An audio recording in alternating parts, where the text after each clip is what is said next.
Everyone, welcome to Sanmarga classes. ನಾವು LBA ಆಹಾರ ಸಂಪನ್ಮೂಲಗಳಲ್ಲಿ ಸುಧಾರಣೆ ಪಾಠದ ಪ್ರಶ್ನೆ ಉತ್ತರಗಳನ್ನು ಉತ್ತರಿಸುತ್ತಿದ್ದೇನೆ. ಪ್ರಶ್ನೆ 56. ರಸಗೊಬ್ಬರಗಳ ಅತಿಯಾದ ಬಳಕೆಯಿಂದ ಆಗುವ ಅನಾನುಕೂಲಗಳನ್ನು ತಿಳಿಸಿ. ಇದು ಕೂಡ ಸಾಧಾರಣವಾದ ಪ್ರಶ್ನೆ ಆಗಿದೆ. ಈಗಾಗಲೇ ನೀವೆಲ್ಲ ತಿಳಿದುಕೊಂಡಿರ್ತೀರ. ರಸಗೊಬ್ಬರಗಳು ಅಂದ್ರೆ ಏನು? ಇದರಲ್ಲಿ ರಾಸಾಯನಿಕಗಳನ್ನು ಬಳಸಲಾಗುತ್ತೆ ಅಲ್ವಾ? ಸೊ ಆದ್ದರಿಂದ ಅನಾನುಕೂಲಗಳೇ ಜಾಸ್ತಿ ಇದರಲ್ಲಿ. ನೋಡ್ಬೋದು, ಅತಿಯಾದ ರಸಗೊಬ್ಬರಗಳ ಬಳಕೆಯಿಂದ ಮಣ್ಣು ಮಲಿನವಾಗುತ್ತದೆ. ಯಾಕಂದ್ರೆ ಅದರಲ್ಲಿ ರಾಸಾಯನಿಕ ಪದಾರ್ಥಗಳಿವೆ ಅಲ್ವಾ? ಸೊ ಆದ್ದರಿಂದ ಮಣ್ಣು ಏನಾಗತ್ತೆ? ಅದು ಮಲಿನವಾಗುತ್ತೆ, ಜಲಮಾಲಿನ್ಯವಾಗುತ್ತೆ. ನೀವು ನೋಡಿರ್ಬೋದು, ಈ ಮಣ್ಣಿಗೆ ನಾವು ಸಸ್ಯ ನೆಡ್ಬೇಕಾದ್ರೆ ನೀರನ್ನ ಹಾಕ್ತಿವಿ. ಮಳೆಗಾಲದಲ್ಲಿ ಏನಾಗತ್ತೆ? ಆ ನೀರುಗಳೆಲ್ಲ ಈ ಮಣ್ಣಿನಲ್ಲಿ ಸೇರಿ ಆ ನೀರೆಲ್ಲ ಹರಿದು ನದಿಗೆ ಸೇರತ್ತಲ್ವಾ? ಆದ್ದರಿಂದ ಈ ಮಣ್ಣಿನಲ್ಲಿರುವ ಏನು ಆ ರಾಸಾಯನಿಕಗಳು ಕೂಡ ನೀರಿನಲ್ಲಿ ಸೇರಿ ಏನಾಗತ್ತೆ? ನದಿಗೆ ಹೋಗುವುದರಿಂದ ಜಲಮಾಲಿನ್ಯ ಉಂಟಾಗುತ್ತದೆ.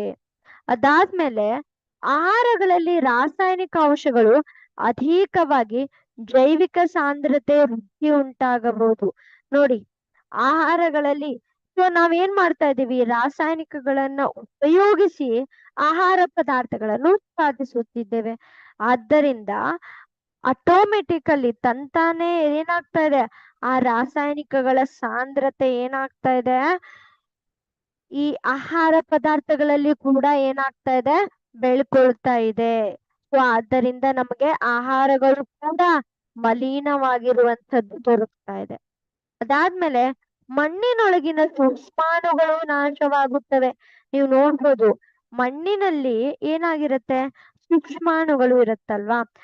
ಸ್ವಲ್ಪ ಅವಶ್ಯಕತೆ ಇರುವ ಸೂಕ್ಷ್ಮಾಣುಗಳು, ಅನಾವಶ್ಯಕ ಸೂಕ್ಷ್ಮಾಣುಗಳು ಎಲ್ಲವೂ ಇರುತ್ತೆ. ಇವೆಲ್ಲವುಗಳು ಏನಾಗ್ತಾ ಇದೆ? ಈ ರಾಸಾಯನಿಕದಿಂದ ಅವೆಲ್ಲ ಸತ್ತೋಗತ್ತೆ. ಆದ್ದರಿಂದ ಏನಾಗತ್ತೆ? ಮಣ್ಣಿನ ಸ್ವರೂಪ ಬದಲಾಗುತ್ತೆ. ಈ ಮಣ್ಣಿನ ಸೂಕ್ಷ್ಮಾಣುಗಳು, ಮಣ್ಣಿಗೆ ಅವಶ್ಯಕತೆ ಇರುವ ಸೂಕ್ಷ್ಮಾಣುಗಳು, ಅವೇನ್ ಮಾಡ್ತಾ ಇದೆ? ಮಣ್ಣಿನ ಸ್ವರೂಪವನ್ನು ಕಾಯ್ದಿಟ್ಟುಕೊಂಡಿರುತ್ತೆ.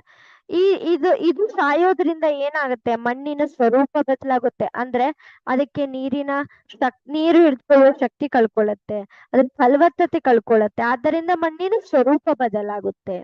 ಸೊ ಇವೆಲ್ಲವುಗಳು ಕೂಡ ರಾಸಾಯನಿಕ ರಸಗೊಬ್ಬರಗಳನ್ನು ಬಳಸುವುದರಿಂದ ಆಗುವ ಅನಾನುಕೂಲಗಳಾಗಿರುತ್ತವೆ. Thank you.